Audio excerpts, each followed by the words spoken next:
Welcome to மைதிலிஸ் kitchen. இன்றைக்கி ஆடி special தேங்காய் பால் எப்படி காய்ச்சதுன்னு பார்க்கலாம் வாங்க. நம்ம ஆடி ஸ்பெஷல் தேங்காய் பால் காய்ச்சலாம் வாங்க. எப்படி காய்ச்சதுன்னு பார்க்கலாம் வாங்க. அதுக்கான பொருட்கள்லாம் இருக்குது வாங்க பார்க்கலாம். ஒரு தேங்காய் உடச்சி கீறி வச்சுருக்கேன், 3 ஏலக்காய் வச்சுருக்கேன், 1 ஸ்பூன் அரிசி எடுத்து ஊற வச்சு வச்சுருக்கேன், 3 அச்சு வெல்லம் வச்சுருக்கேன்.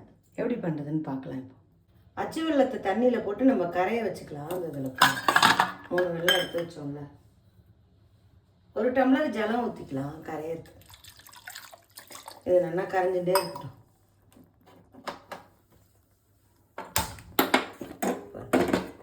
இப்போ தேங்காய் பால் எப்படி அரைக்கிறதுன்னு பார்க்கலாம். நம்ம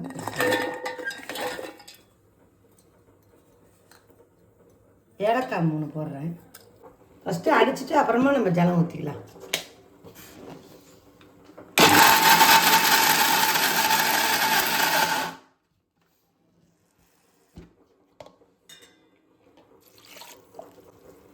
நான் 1.5 டம்ளர் ஜலம் ஊற்றிருக்கேன். நல்லா தாராளமாக 1 தேங்காய்க்கு 4 பேர் தாராளமாக சாப்பிட்லாம். வச்சுட்டேன். இதில் ஊற்றி புளிஞ்சு எடுத்து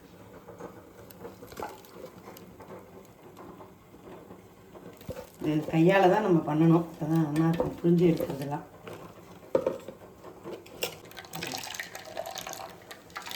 திக்காக கிடைக்கும். இது முதல் தேங்காய் பால்.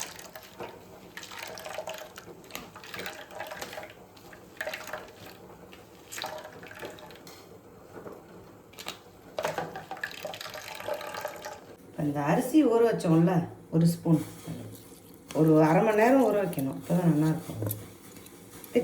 திக்னஸ்க்கு தான் இது, வேறு ஒன்றும் இல்லை.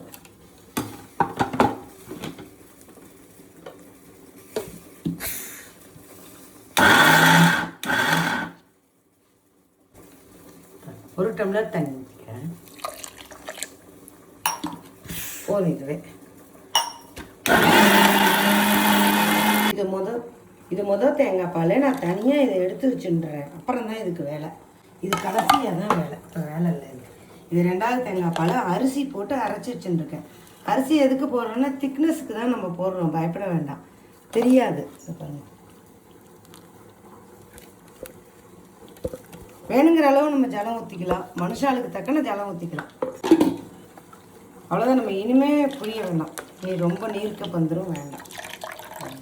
திக்காக கிடைக்கிது பாருங்கள். இப்போ 2வது பால் அரிசி போட்டு அரைச்சோம்ல, அதை அடுப்பில் வச்சு காய்ச்சறேன். இப்போ முதல் தேங்காய் பால் ஊற்றலை, அப்புறமா ஊற்றுவேன் கடைசியாக.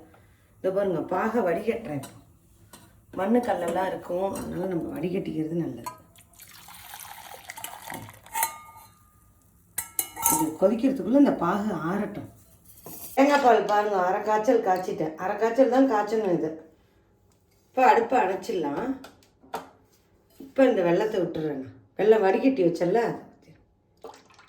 நான் வெள்ளம் ஆறுனதுக்கு அப்புறம் தான் நான் ஊற்றுறேன். தேங்காய் பாலை ஊற்றிக்கலாம். இது நல்லா ஜோராக இருக்கும். நீங்கள் செஞ்சு பாருங்கள், சூப்பராக இருக்கும்.